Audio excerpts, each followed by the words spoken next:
दोस्तों, जो नियति में लिखा हुआ है उसे कोई नहीं बदल सकता, और जो नियति करती है वो सबसे अच्छा होता है। आज मैं आपको इस कहानी के माध्यम से यही बताऊंगा कि जो भी हमारे साथ होता है वो बहुत अच्छा होता है।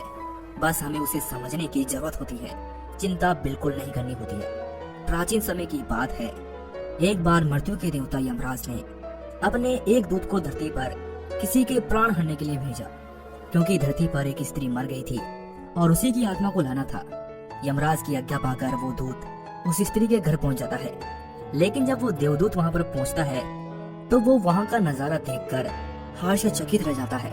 वो वहां पर ऐसा कुछ देखता है जिसे देखने के बाद उसकी आंखों से आंसू बहने लगते हैं। वो वहां पर देखता है कि एक स्त्री मरी हुई है और उसके 3 जुड़वा बेटियां हैं, और तीनों की तीनों बेटियां बहुत छोटी है। तीनों में से उसकी जो सबसे छोटी बेटी थी वो अभी भी उस मृत स्त्री के स्तनों से लगी हुई थी, और एक बिलक बिलक कर रो रही थी, और तीसरी रोते रोते सो गई थी। उसकी आंखों से आंसू की धारा लगातार बह रही थी।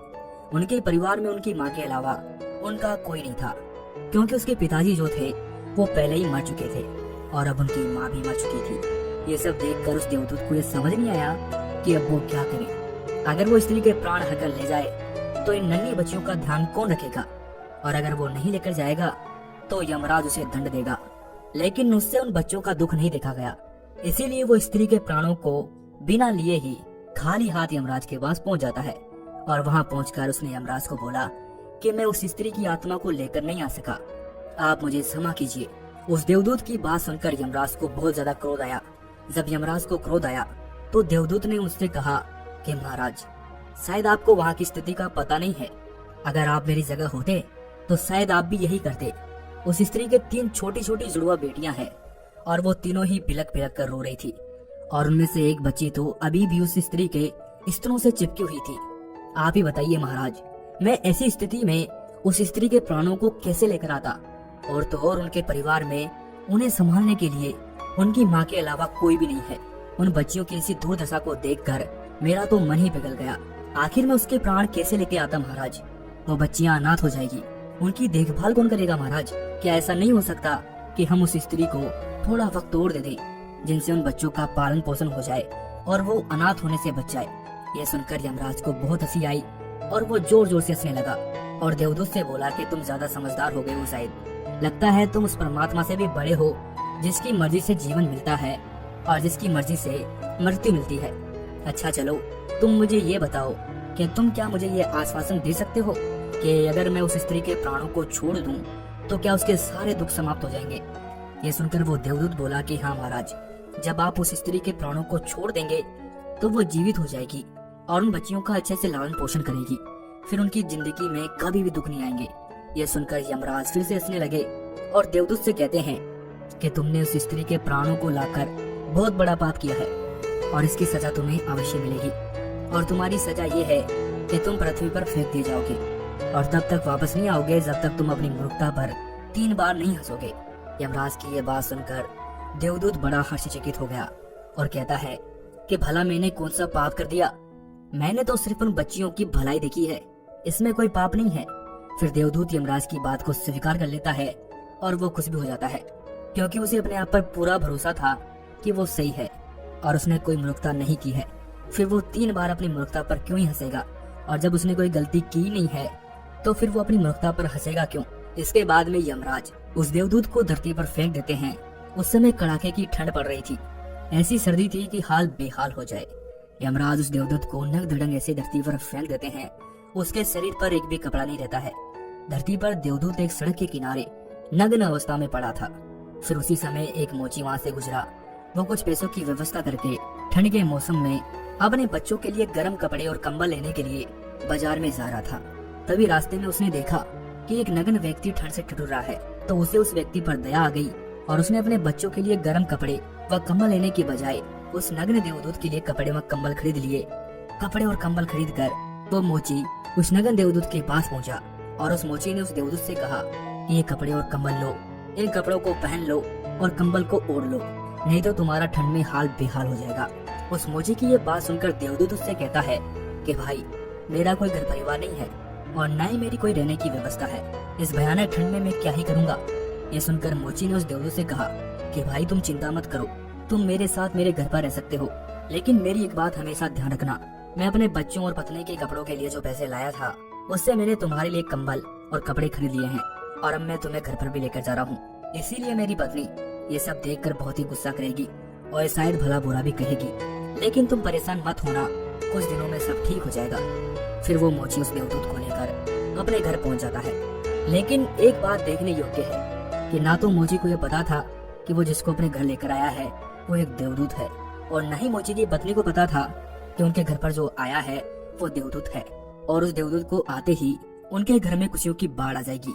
जैसे ही मोची देवदूत को लेकर अपने घर पहुंचा तो उसकी पत्नी ने मोची से कहा कि आप ये किसे लेकर आए हैं और कपड़े लेकर क्यों नहीं आए? आप तो घर से बच्चों के लिए गर्म कपड़े लेने के लिए निकले थे। मोची पत्नी की बात सुनकर उसे सारी घटना बताता है और उसकी पत्नी से कहता है कि हम तो अपने पुराने कपड़ों से भी इस ठंड को निकाल सकते हैं, लेकिन ये बेचारा उस ठंड में ठिठुर रहा था, इसके शरीर पर एक भी वस्त्र नहीं था। अगर मैं इसकी मदद नहीं करता तो ये वहीं मर जाता, और तो और इसके रहने का भी कोई ठिकाना नहीं है, इसीलिए मैं इसे अपने साथ ले आया। मोची की पत्नी ये सुनकर आग बबूला हो गई और मोची से कहने लगी, क्या हमने यहाँ पर कोई धर्मशाला खोल रखी है जो हम दूसरों की सेवा करते रहेंगे? यहाँ हमारे खुद के तो खाने के लाले पड़े हैं और हम दूसरों के खाने की व्यवस्था भी करें? ऐसी ठंड में मैंने आपको अपने बच्चों के लिए गर्म कपड़े लेने भेजा था और आपने सारे पैसों को इस व्यक्ति के कपड़ों में बर्बाद कर दिया। आपको कुछ समझ में आता है या नहीं? मोची की पत्नी मोची पर खूब बरसी, खूब चीखी चिल्लाई, उसने मोची को खूब भला बुरा कहा। देवदूत ये सारी घटना बड़े ध्यान से देख रहा था और उस देवदूत को आज पहली बार अपनी मूर्खता पर हंसी आई। मोची ने देवदूत को हंसते हुए देखा तो उससे पूछा कि क्या हुआ भाई, तुम हंस क्यों रहे हो? मोची की बात सुनकर देवदूत ने उससे कहा कि जब मैं 3 बार हंस लूंगा तो मैं तुम्हें अपनी हंसी का कारण बताऊंगा, लेकिन अभी मैं तुम्हें कुछ भी नहीं बता सकता। देवदूत पहली बार इसलिए हंसा क्योंकि उसे लगा कि मोची की पत्नी ये देख नहीं पा रही है कि घर में देवदूत आया है, जिसके आने से घर में हजारों खुशियों के द्वार खुल जाएंगे। लेकिन उसकी पत्नी की भी गलती नहीं है, क्योंकि मनुष्य कितनी दूर तक देख सकता है। वो तो बस इतना ही देख पा रही थी कि बच्चों के कपड़े और कंबल चले गए। जो खो गया उसे तो वो देख पा रही थी, लेकिन जो उसे मिला है वो उसे नहीं देख पा रही थी। तो देवदूत उसकी मूर्खता पर हंसने लगा कि उनके घर में खुशियां खुद चलकर आई हैं और ये अभी भी कपड़ों और कंबलों के लिए रोना रो रही है। वो उसका रोना रो रही है जो बीत चुका। इस संसार में सभी मनुष्य के साथ ऐसा ही होता है कि जो चीज बीत गई या जो चीज चली गई वो उसका रोना रोते रहते हैं, लेकिन जो चीज आने वाली है वो उसकी खुशी को देख नहीं पाते हैं। जो बीत गया उसे हम कभी वापस नहीं ला सकते, लेकिन हम अपने आने वाले दिनों में खुशियाँ अवश्य ला सकते हैं। बीते हुए कल की बातों को लेकर बैठे रहोगे तो कुछ भी हासिल नहीं होगा, सिर्फ दुख के सिवा। और अगर आप अपने आज में काम करोगे तो आने वाले दिनों में आपके पास खुशियाँ खुशियाँ होगी। जो बीत गया उसे जाने दो, जो आने वाला है उसका स्वागत करो। लेकिन उस मोची की पत्नी जो बीत गया उसी के लिए दुखी हो रही थी, लेकिन जो उनके पास खुशियाँ चलकर आ रही थी वो उन्हें देख नहीं पा रही थी। लेकिन वो तो देवदूत था, इसीलिए उसने सिर्फ 10 दिनों में ही मोची का सारा काम सीख लिया और फिर वो जूते बनाने लगा। देखते ही देखते कुछ ही दिनों में उसके जूते खूब बिकने लगे और उस मोची के घर की पूरी काया पलट हो गई। अब उसके घर में पैसों की कोई कमी नहीं थी और कुछ महीनों में वो इतना अमीर हो गया कि वो राजा महाराजाओं की तरह रहने लगा। उस देवदूत के द्वारा बनाए गए जूते इतने बिके कि पूरे साल में आसपास के सभी राज्यों में ये बात फैल गई कि उस मोची के यहाँ बहुत ही अच्छे जूते बनाए जाते हैं और उसके जैसा जूता कोई नहीं बना सकता। आसपास के जितने भी राज्य थे उन राज्य के राजाओं के जूते उस मोची के पास बनने के लिए आने लगे। मोची के घर में तो धन की बारिश हो रही थी, सब बहुत खुश थे और सब कुछ बहुत ही अच्छा चल रहा था। फिर एक दिन पास के राज्य में से सम्राट का एक आदमी आया और मोची से बोला कि ये चमड़ा बहुत ही कीमती है और आसानी से नहीं मिलता, इसीलिए सम्राट के जूते बनाने में कोई गलती नहीं होनी चाहिए। और जूतों की कलाकृति को बताकर बोला कि ठीक इसी प्रकार के जूते बनाना, और ये भी बोला कि ध्यान रखना जूते बनाने हैं, चप्पल मत बना देना, क्योंकि उस राज्य में ऐसी प्रथा थी कि जब भी कोई व्यक्ति मर जाता है तो उसे चमड़े की चप्पल पहनाकर चिता पर लेटाया जाता है। उस व्यक्ति के जाने के बाद मोची ने देवदूत से कहा कि चमड़े की चप्पल नहीं, जूते बनाने हैं, ये सम्राट का स्पष्ट आदेश है और इसी बात का ध्यान रखना है कि चमड़ा सिर्फ उतना ही है जितने में जूते बनाए जा सकते हैं, इसीलिए कोई गलती मत करना वरना हम बड़ी मुसीबत में फंस सकते हैं। मोची के इतना समझाने के बाद भी उस देवदूत ने उस चमड़े की चप्पल ही बनाई और जब मोची ने ये देखा कि देवदूत ने जूते की जगह चप्पल बनाई है तो वो आग बबूला हो गया और गुस्से में इतना पागल हो गया कि डंडा लेकर देवदूत को बहुत मारा और कहा कि मैंने तुम्हें बार बार समझाया था कि जूते बनाने हैं, लेकिन तुमने चप्पल बना दी। अब सम्राट हमें नहीं छोड़ेगा, तुम तो मरोगे जो मरोगे, मुझे और मेरे परिवार को भी फांसी लगवाओगे। इतना सुनते ही वो देवदूत जोर जोर से हंसने लगा और उसी समय पीछे से दौड़ता हुआ हाफता हुआ उस सम्राट का आदमी आया और बोला कि भाई जूते मत बनाना, चप्पल बनाना, क्योंकि इस सम्राट की मौत हो चुकी है। इतना सुनते ही मोची के हाथ से डंडा छूटकर जमीन पर जा गिरा और उस मोची ने देवदूत के पैर पकड़ लिए और उससे कहा कि भाई मुझे माफ कर दो, मैंने तुम्हारे ऊपर आज हाथ उठा लिया, मेरे से बहुत ही बड़ी भूल हो गई। ये सुनकर देवदूत ने कहा कि कोई बात नहीं, मैं तो यहाँ पर अपनी सजा भुगत रहा हूँ। देवदूत की ये बात सुनकर मोची ने कहा कि कौन सी सजा, और मैंने तुम्हारे को इतना मारा, उसके बाद भी तुम हंस क्यों रहे हो। फिर देवदूत ने उस मोची से कहा कि जब मैं 3 बार हंस लूंगा तब मैं तुम्हें अपना सब कुछ बता दूंगा, अभी मैं कुछ भी नहीं बता सकता। इस संसार में मनुष्य उन्हीं चीजों के पीछे भागता है जिसकी उसे जरूरत ही नहीं है। भविष्य अज्ञात है, उसे कोई नहीं जान सकता कि आगे क्या होने वाला है। उसे सिर्फ और सिर्फ परमात्मा जान सकते हैं कि आगे क्या होने वाला है। जबकि मनुष्य अपने अतीत के अनुभव के अनुसार निर्णय लेता है और सोचता है कि पिछली बार मेरे साथ ऐसा हुआ था तो अब की बार भी मेरे साथ ऐसा ही होगा, जबकि आगे क्या होगा किसी को कोई पता नहीं। सम्राट जिंदा था तो उसे जूते चाहिए थे और अब वो मर गया तो उसे चप्पल चाहिए। देवदूत को दोबारा हंसी आने लगी, क्योंकि भविष्य का हम में से किसी को भी कोई पता नहीं रहता और हम ऐसी इच्छाएं जाहिर करते हैं कि भविष्य में ये होगा, भविष्य में वो होगा, भविष्य में मेरा जीवन ऐसा होगा वैसा होगा। और जो हम भविष्य को लेकर सोचते हैं वो बिल्कुल व्यर्थ होता है। हम सोचते हैं कि ये घटेगा, लेकिन वो कभी नहीं घटता, क्योंकि कुछ और ही घटना तय होता है। हमारी नियति भी हमसे ऊपर चलती है, लेकिन हम बेवजह ही हल्ला मचा कर रखते हैं। चाहिए चप्पल, लेकिन जूते बनवाते हैं। मरने का समय नजदीक आ रहा है, लेकिन हम जिंदगी को और जीने की कामना करते हैं और इच्छाएं अपने मन में पाल रहे हैं। बुढ़ापे में जवानी के शौक करने की कोशिश करते हैं। फिर उस देवदूत को अपनी मूर्खता पर दूसरी बार हंसी आई और उसने सोचा कि मुझे क्या पता कि उन लड़कियों का भविष्य कैसा होगा, और मैं फालतू में ही महाराज से बहसबाजी कराया और बेवजह ही बीच में पड़ गया। और यही सोचकर उसे अपनी मूर्खता पर फिर से हंसी आ गई। ऐसे ही दिन निकलते गए और कुछ वर्षों के बाद एक और घटना हुई। देवदूत मोची की दुकान पर बैठकर जूते बना रहा था। तभी वहाँ पर 3 जवान लड़कियां आई और उनके साथ एक बूढ़ी औरत भी आई। उन तीनों लड़कियों की शादी होने वाली थी, इसीलिए वो अपनी जूतियों की नाप देने आई थी।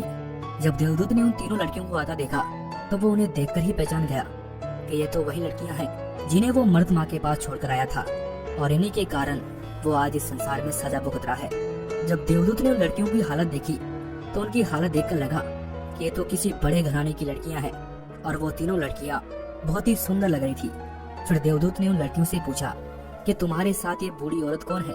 देवदूत की बात सुनकर बूढ़ी औरत ने जवाब दिया कि ये मेरे पड़ोसन की लड़कियां हैं। बचपन में ही इनकी माँ मर गई थी और ये बेचारी बहुत गरीब थी। इनके पास खाने को भी कुछ नहीं था। इसकी माँ के पास तो इनको पिलाने के लिए दूध भी नहीं था। इनकी माँ तो इन्हें दूध पिलाते पिलाते ही मर गई और मेरे कोई औलाद नहीं थी, इसीलिए मैंने इन तीनों बच्चियों को अपनी औलाद की तरह पाला और अब इनका विवाह एक सम्राट के घर होने जा रहा है। देवदूत उस बूढ़ी अम्मा की बात सुनकर पूछने लगा कि अगर इनकी माँ जिंदा होती तो ये तीनों बच्चियां भयानक गरीबी और भुखमरी में पली बड़ी होती और इनका विवाह कभी भी धनी परिवार में नहीं होता, और न ही इस बूढ़ी औरत की सारी संपत्ति उनके नसीब में होती। इस बूढ़ी औरत की तो कोई औलाद नहीं है, तो इसकी सारी संपत्ति की मालिक भी ये तीनों लड़कियां ही है। और फिर वो देवदूत अपनी मूर्खता पर तीसरी बार हंसा। उसने उन लड़कियों के लिए अब तक की सबसे सुंदर जूतियां बनाई और मोची के आने पर उसे सारी बात बताई और मोची से कहा कि ये तीनों कारण थे मेरे हंसने के। अब तक मुझे मेरी गलती की सजा मिल रही थी। अब मैं समझ गया कि नियति सबसे बड़ी है। ये जो भी करती है वो बहुत अच्छा करती है, लेकिन हम उतना ही देख पाते हैं जितना हम देख सकते हैं। जो हम नहीं देख सकते वो बहुत ही बड़ा और विशाल है, और जो हम देखते हैं वो स्पष्ट रूप से नहीं होता है। हम उस बात का अंदाजा कभी नहीं लगा सकते कि आगे क्या होने वाला है। इसके बाद में देवदत्त मोची से कहता है कि अब मेरी सजा पूरी हो चुकी है, इसीलिए अब मैं यहाँ से अपने लोक में जा रहा हूँ। दोस्तों, इस कहानी से हमें ये सीख मिलती है कि आज घटी घटनाओं को देखकर हम इस बात का अंदाजा कभी नहीं लगा सकते कि ये घटना हमारे लिए अच्छी है या फिर बुरी है। समय के साथ हमें सभी चीजों का उत्तर मिल जाता है। हम किसी भी चीज को देखकर अच्छा या बुरा नहीं कह सकते। महात्मा गौतम बुद्ध कहते हैं कि न ही अतीत के लिए पश्चाताप करो और न ही भविष्य की चिंता करो, बस अपने आज में जियो, क्योंकि वही एकमात्र तरीका है सभी चिंताओं से मुक्ति करने का। कल के लिए की जाने वाली चिंता आपके कल को बदले या ना बदले, पर वो आपके आज की खुशियां छीन लेगी। चिंता एक ऐसी बीमारी है जो आपकी हर खुशी छीन लेती है। चिंता का कोई वास्तविक अस्तित्व नहीं है। चिंता ऐसा भाव है जो आने वाले भविष्य के डर से पैदा होता है। जिन बातों पर आपका नियंत्रण नहीं है उन बातों के बारे में बार बार सोचना, बस यही तो चिंता होती है। और एक बार आप सोचकर देखिए कि जिन बातों पर आपका नियंत्रण नहीं होता है, जिन बातों को आप बदल नहीं सकते, उनके बारे में आप दिन भर चिंता करके क्या बिगाड़ लेंगे। इस संसार में बहुत सारे लोग सारे दिन अपने आने वाले भविष्य के बारे में चिंता करते रहते हैं कि मेरे भविष्य में पता नहीं क्या होगा, मेरा भविष्य कैसा होगा। भविष्य की चिंता करते करते वो अपने वर्तमान को भी संकट में डाल लेते हैं, जिससे ना तो वो खुश रह पाते हैं और ना ही अपने भविष्य के लिए कुछ कर पाते हैं। हम अपने आज में यानी कि वर्तमान में काम करके अपने भविष्य को सुंदर बना सकते हैं, लेकिन हम में से अधिकतर लोग अपने आज में सिर्फ भविष्य की चिंता ही करते रहते हैं। जीवन में जो भी समस्याएं आई है उसके बारे में एक बार सोचना और उसका समाधान निकालना, ये बुद्धि का धर्म है। पर उसी समस्या के बारे में निरंतर सोचते रहना, ये एक बीमारी है। जब आपका मन किसी एक विचार पर अटक जाता है और फिर वही बात बार बार आपके मन में आती रहती है, तो ऐसे विचार आपकी हर खुशी छीन लेते हैं। चिंता का सीधा सा अर्थ है कि जो हुआ नहीं उसके बारे में व्यर्थ का सोचना। चिंता करके आप क्या बदल लोगे, लेकिन अगर आप सोचने की बजाय कुछ करोगे तो आप जरूर कुछ ना कुछ बदल लोगे। लेकिन सभी लोग सिर्फ और सिर्फ कल के बारे में सोचते हैं, जिससे उनका कल का तो पता नहीं कि वो अच्छा होगा या फिर बुरा होगा, लेकिन ऐसा करके वो अपने आज की खुशी छीन लेते हैं। चिंता का एक दिन आपको एक हफ्ते से भी ज्यादा थका देता है। दुख बाहर की परिस्थितियों में इतना नहीं होता जितना कि आप अपने मन में बिठा कर रखते हैं। कोई भी काम इतना कठिन नहीं होता जिसे कि आप नहीं कर सकते, लेकिन आप पहले ही उसके बारे में सोच सोच कर उसे इतना कठिन बना देते हैं कि फिर वो आपसे होता ही नहीं है। दोस्तों, कल जो होगा उस पर हमारा नियंत्रण नहीं है, इसीलिए अपने आज में खुश रहो और अपने आज से कहो कि जो भी हो रहा है वो मेरा नियंत्रण नहीं है और जो भी होगा उसे मैं अच्छा बनाऊंगा। मैं फालतू की चिंता करके अपनी जिंदगी को खराब क्यों करूं? मैं अपने आज में इतनी मेहनत करूंगा कि मेरा आने वाला कल बहुत ही सुंदर होगा। वीडियो देखने के लिए बहुत बहुत धन्यवाद। अगर आपने इस चैनल को सब्सक्राइब नहीं किया है तो जल्दी से इस चैनल को सब्सक्राइब कर ले।